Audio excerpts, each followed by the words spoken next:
এই মুহূর্তে সবচেয়ে বিরাট বড় খবর, অঙ্কে ভুল মমতার। ১২৫% ডিএ দিলেও বকেয়া ৮২%। সামনে এলো হিসাব। এই মুহূর্তে সবচেয়ে বিরাট বড় খবর, ডিএ নিয়ে বিরাট বড় আপডেট সামনে এলো। অঙ্কে ভুল মমতার।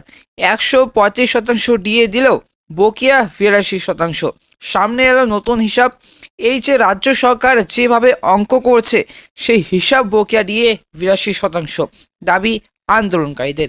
এই মুহূর্তে ডিএ এবং রাজ্য সরকারি কর্মচারীদের নিয়ে একটি বিরাট বড় আপডেট সামনে এলো। সমস্ত বকেয়া সহ কেন্দ্রীয় হারে মহার্ঘ ভাতা দিতে হবে। আপনারা জানেন যে এই কেন্দ্রীয় হারে মহার্ঘ ভাতা দিতে হবে, এই দাবি অনুযায়ী কিন্তু রাজ্য সরকারি কর্মচারীরা দিনের পর দিন আন্দোলন করছেন। আজ কিন্তু ৩৩৬ দিন ধরে আন্দোলন করছে সংগ্রামী যৌথ মঞ্চের সদস্যরা। এবং মমতা বন্দ্যোপাধ্যায় সম্প্রতি রাজ্য সরকারি কর্মচারীদের জন্য ডিএ বৃদ্ধির কথা ঘোষণা করেছেন। এরপর প্রতিমন্ত্রী মানস ভূঁইয়া সংগ্রামী যৌথ মঞ্চকে আক্রমণ করেন। আর এর জবাবে ডিএ আন্দোলনকারীরা দাবি করেছেন রাজ্য সরকার এবং রাজ্য সরকারের বকেয়া ডিএ এখন ৮২%। কয়েকদিন আগে ডিএ বাড়ানোর কথা ঘোষণা করে মুখ্যমন্ত্রী মমতা বন্দ্যোপাধ্যায় বলেন, আমরা অলরেডি ১২৫% ডিএ অ্যানাউন্স করেছিলাম। ২০১১ সাল থেকে ২০১৯ সাল পর্যন্ত ১,৬৬,০০,০০০ এবং ১,৬৬,৬৬৫ টাকা দেওয়া হয়েছে। ১২৫% যখন ছিল তখন ১,৬৬,০০,০০০ টাকা দেওয়া হয়েছিল এবং কম টাকা দেওয়া হয়নি। ৪ বছরের মধ্যে আমরা নয়া বেতন কমিশন গঠন করেছি। নয়া পে স্কেলের আওতায় ২০১৯ সাল থেকে রাজ্য সরকার ৬% দিয়ে দিয়েছে। সেজন্য ৪ বছরের চেয়ে ৪,১৪৪ কোটি টাকা খরচ হয়েছে।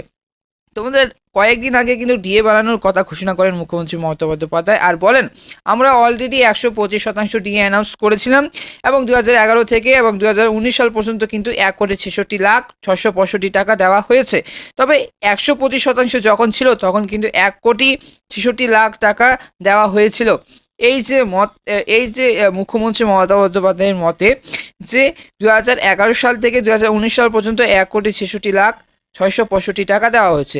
আর ১২৫% যখন ছিল তখন কিন্তু ১,৬৬,০০,০০০ টাকা দেওয়া হয়েছিল। তবে কম বেশি দেওয়া হয়নি। ৪ বছরের মধ্যে আমরা নয়া বেতন কমিশন গঠন করেছি মমতা বন্দ্যোপাধ্যায়ের মতে। নয়া পে কমিশনের এই যে স্কেলের আওতায়, নয়া পে স্কেলের আওতায় ২০১৯ সাল থেকে যে রাজ্য সরকার ৬% ডিএ দিয়েছে, সেজন্য 4 বছরের ৪,১৪৪ কোটি টাকা কিন্তু এই যে খরচ হয়েছে, যে সেজন্য ৪%-এর ৪,১৪৪ কোটি টাকা খরচ হয়েছে। গতকাল ডিএ ইস্যুতে আন্দোলনরত সরকারি কর্মচারীদের নিশানা করেন মানস ভূঁইয়া। এমন পরিস্থিতিতে সংগ্রামী যৌথ মঞ্চের আহ্বায়ক ভাস্কর ঘোষ বলেন, উনি বা মমতা বন্দ্যোপাধ্যায় যা হিসেব দিচ্ছেন তাতে তো বকেয়া ৮২% হয়ে যাচ্ছে। আদতে কিন্তু বিষয়টি এই যে, আর উনি বলেছেন বিজেপি সিপিএম মিশে যাচ্ছে। হ্যাঁ, ঠিকই বলেছেন, সব রং মিশে গেলেই সাদা হয়। তো বন্ধুরা, সংগ্রামী যৌথ মঞ্চের আহ্বায়ক ভাস্কর ঘোষ বলেন যে উনি মমতা বন্দ্যোপাধ্যায় যা হিসেব দিচ্ছেন তাতে তো বকেয়া ডিএ এবং বকেয়া ৮২% হয়ে যাচ্ছে। আদতে বিষয়টি এই। তো বন্ধুরা, সংগ্রামী যৌথ মঞ্চের হিসেবে বা মমতা মুখ্যমন্ত্রী হিসেবে যে ১২৫% ডিএ ঘোষণা করেছেন এবং সংগ্রামী যৌথ মঞ্চের আহ্বায়কের মতে যে ৮২% দিয়েছে। তবে এদিকে যে গত সোমবার সংগ্রামী যৌথ মঞ্চের আন্দোলন ৩৩৩তম দিনে প্রবেশ করেছে। এমন পরিস্থিতিতে নতুন কিন্তু বছরে এই যে আন্দোলনের তীব্রতা আরও বাড়বে।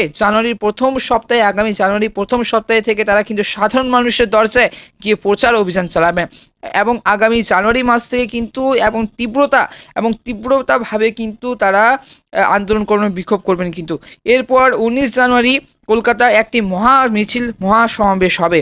হাওড়া, শিয়ালদা ও হাজরা মোড় থেকে 3টি মিছিল এসে শহীদ মিনারে কিন্তু মিলিত হবে। আর জানুয়ারি শেষে সংগ্রামী যৌথ মঞ্চের পক্ষ থেকে ধর্মঘটে দেখা হতে পারে। তো বন্ধুরা, গত সোমবার সংগ্রামী যৌথ মঞ্চে আন্দোলন এবং ৩৩৩তম দিনে প্রবেশ করেছে। এমন পরিস্থিতিতে নতুন বছরে এই আন্দোলনের তীব্রতা আরও বাড়বে। জানুয়ারি প্রথম সপ্তাহ থেকে তারা সাধারণ মানুষের দরজায় গিয়ে প্রচার অভিযান চালাবেন এবং এরপর ১৯ জানুয়ারি কলকাতায় একটি সমাবেশ হবে এবং হাওড়া ও শিয়ালদা ও হাজরা মোড় থেকে 3টি মিছিল এসে শহীদ মিনারে মিলিত হবে। আর জানুয়ারি শেষে সংগ্রামী যৌথ মঞ্চের পক্ষ থেকে ধর্মঘট কিন্তু ডাকা হতে পারে। তো এর আগে রাজ্যের মন্ত্রী মানস ভূঁইয়া উত্তরবঙ্গে গিয়ে ডিএ আন্দোলনকারীদের বলেছিলেন, সম্প্রতি 4% ডিএ ঘোষণা হয়েছে। তার আগে 2 দফায় কিন্তু 3% করে মোট 6% ডিএ বাড়ানো হয়েছিল। পঞ্চম পে কমিশন শেষ, ষষ্ঠ পে কমিশনের সূচনা পর্যন্ত 125% যোগ করে দেওয়া হয়েছে বেসিক পের সাথে। তো বন্ধুরা আরেকবার বলছি, 2 দফায় 3% করে মোট 6% ডিএ বাড়ানো হয়েছিল। পঞ্চম পে কমিশন শেষ, ষষ্ঠ পে কমিশন সূচনা পর্যন্ত 125% যোগ করে দেওয়া হয়েছে বেসিক পের সাথে। আর এবার যে 10% মিলছে, মোট 135% এবং 35 হয়ে গেল 2778 কোটি টাকা আমরা দেব। আমি তাই যৌথ মঞ্চকে বলছি মমতার পাশে দাঁড়ান। এবং মানস ভুঁইয়ার আরও বলেন যে আমরা সরকারি কর্মচারীরা এখনও অনেক জায়গায় কোঅর্ডিনেশন এবং কমিটি ঘিরে রেখেছে, এবং বিশেষ করে বিডিও অফিস, বিএলআরও অফিস এবং বিএলডি অফিস, এগ্রিকালচার অফিস। আমি নির্দেশ দিয়ে যাচ্ছি যে তালিকা তৈরি করুন কারা এরা মমতা বন্দ্যোপাধ্যায়ের কর্মসূচিকে টেনে ধরার চেষ্টা করছে। ওই যে সংগ্রামী যৌথ মঞ্চ দেখুন আজকেও অবস্থান বসেছে, ভাবা যায়। এই প্রতিক্রিয়ায় ডিএ আন্দোলনকারীদের যে দাবি, সরকারের হিসাব অনুযায়ী বকেয়া ডিএ 82%। তবে সংগ্রামী যৌথ মঞ্চের যে ডিএ আন্দোলন করছেন বকেয়া এবং ডিএ আন্দোলনের যে সদস্যরা এবং দিনের পর দিন আন্দোলন করছে, আজ কিন্তু 336 থেকে 37 দিন এবং হতে চললো।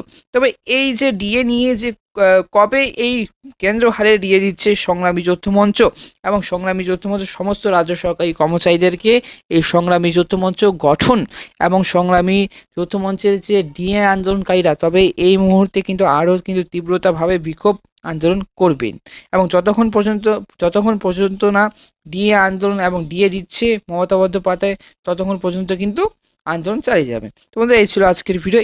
এরকম আপডেট পেতে অবশ্যই কিন্তু রাজ্য সরকারি কর্মচারীদের সমস্ত আপডেট পেতে অবশ্যই কিন্তু আমাদের এই চ্যানেলটিকে সাবস্ক্রাইব করে পাশের বেল আইকনটা অবশ্যই ক্লিক করে রাখবেন। দেখা হচ্ছে কোনো লেটেস্ট ভিডিও নিয়ে। ধন্যবাদ।